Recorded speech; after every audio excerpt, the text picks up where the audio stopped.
Nah dibuatkanlah, tolong usulkan oleh KSP apa lembaga pengukuhannya, bentuknya apa, seperti apa. Terus tanah-tanah yang 2.100.000 hektar di Jawa, yang konversi produksi harusnya domainnya ada di BPN. Saya angkat BPN untuk berani ngambil ekspansi, gak berani. Mohon maaf Pak, saya satu-satunya organisasi yang berhasil terus dapat sertifikat, berhasil terus menguasai tanah. Rebut aja, tapi akhirnya saya berpikir secara ketatanegaraan tidak disiplin, tidak mendidik bangsa dan negara. Cara berpikirnya merebut tanah, mereclaiming tanah, menguasai tanah berarti mengikuti prinsip-prinsip ideologi, pelaksanaan konstitusi, bahkan pelaksanaan teologi, pelaksanaan akidah saya gitu. Dan pelaksanaan aturan. Dan akhirnya apa? Kami udah punya sawah, punya apa? Punya tadi sekolah, ada pesantren. Bahkan sekarang sedang dibentuk Sekolah Tinggi Industri Teknik Industri Agraria Hasyim Asyari. Loh, yang buat di Cikalong. Itu Pak Anderson. Ya. Peduli setan itu perhutani atau bukan? Kita garap aja gitu. Terbukti 20 tahun nggak ada kok. Saya ke Pak Jajuli ngajak ayo, karena bukan di bawah perhutani, bukan di bawah Pak Jajuli juga kan Pak Jajuli. Dengan Pak Jajuli saya dapat sertifikat dari perkebunan. Ya Pak. Nah, waktu Pak Jajuli jadi Wamen pertanahan. Saya udah dapat 40.000 hektar Pak sertifikat. Berarti benar. Ya. Sekarang rakyat saya di Garut sudah bisa ekspor di atas tanah PTPN. PTPN-nya sendiri gamlung Pak. BPN tidak berani nggak apa-apa. Garap, Taman Usar, Taman Akarwangi.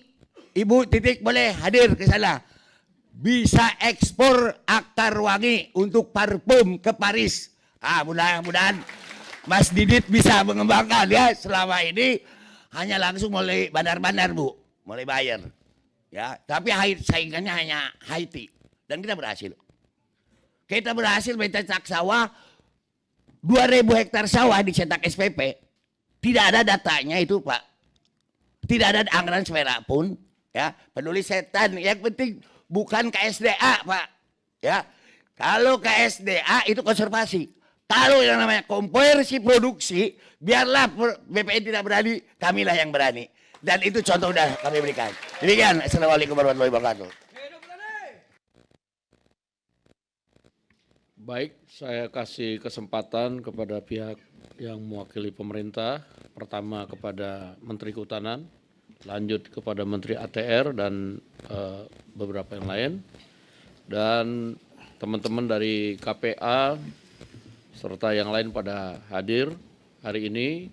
Saya menyampaikan salam dari Ibu Ketua DPR, Ibu Puan Maharani, yang pada hari ini kebetulan menugaskan kami untuk menerima teman-teman sekalian.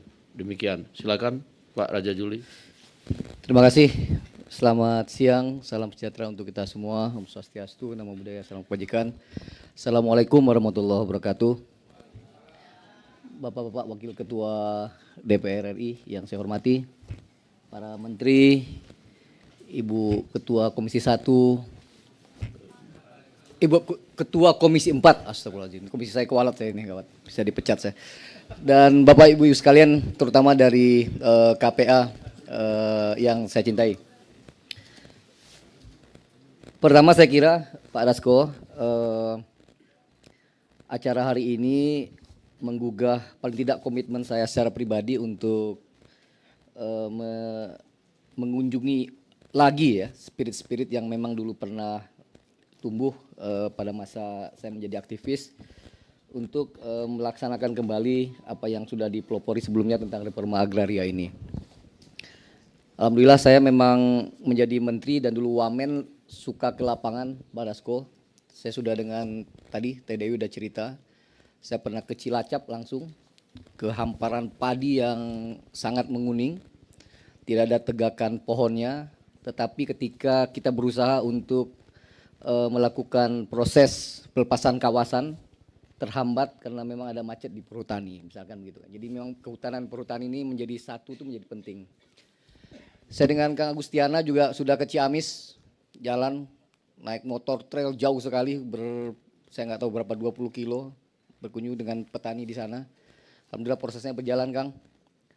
Acara KPA di se-Asia ketika itu di Bali, semua aktivis penggerak reforma agraria di Asia, dari India, dari Nepal dan sebagainya, saya temui, saya berdialog. Pada intinya saya setuju dengan ide tadi Pak Dasko.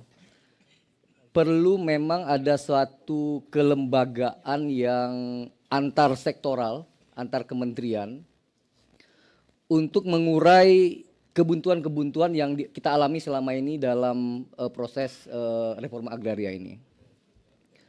Saya turun juga ke Sumatera Utara ketika itu, di PTPN berapa itu, di Deli Serdang. Secara faktual masyarakat sudah lebih dari sana dan memenuhi kriteria 20 tahun penguasaan secara efektif, Pak. Tapi ketika akan diproses di BPN, pasti seperti dikatakan Kang Gustiana tadi, ini adalah aset negara, tercatat di BMN, tercatat di SIMAK ke Menteri Keuangan, sehingga kalau nanti dilepas oleh ATR BPN, pasti masuk penjara, karena dianggap turut serta melakukan kerugian negara. Kira-kira begitu. Begitu juga tadi, Kang, yang tadi perhutani, saya juga nggak berani tuh mengeluarkan sesuatu yang secara faktual memang sudah dimiliki oleh petani, karena juga tercatat menjadi milik perhutani, yang perhutani bosnya bukan kehutanan tapi di BUMN misalkan. Nah saya kira sebuah lembaga, saya tidak tahu apakah itu komite, apakah itu badan ya, yang memang dapat menjadi tempat di mana para menteri bisa berkoordinasi, termasuk dengan diantaranya misalkan dengan aparat penegak hukum, KPK, kejaksaan ya. Kita sepakati, kita tulis berita acara bersama untuk melakukan pelepasan terhadap memang sesuatu yang secara real di lapangan, dan saya saksikan dengan mata kepala sendiri itu memang sudah secara efektif dikuasai oleh petani, oleh rakyat, yang tapi tercatat kepemilikannya, kira-kira begitu. Meskipun Kang Agustiana selalu tidak suka dan dia marah sama saya kalau saya katakan itu, legalnya ada di BUMN, ada di perhutani gitu. Jadi singkat cerita, sekali lagi Pak Dasko, saya memiliki komitmen untuk mengerjakan itu. 10 bulan terakhir saya sudah lapor ke Bu Ketua Komisi 4, nah ini bukan Komisi 1 jadi nggak salah, jadi saya nggak jadi dipecat mudah-mudahan. Sudah ada 20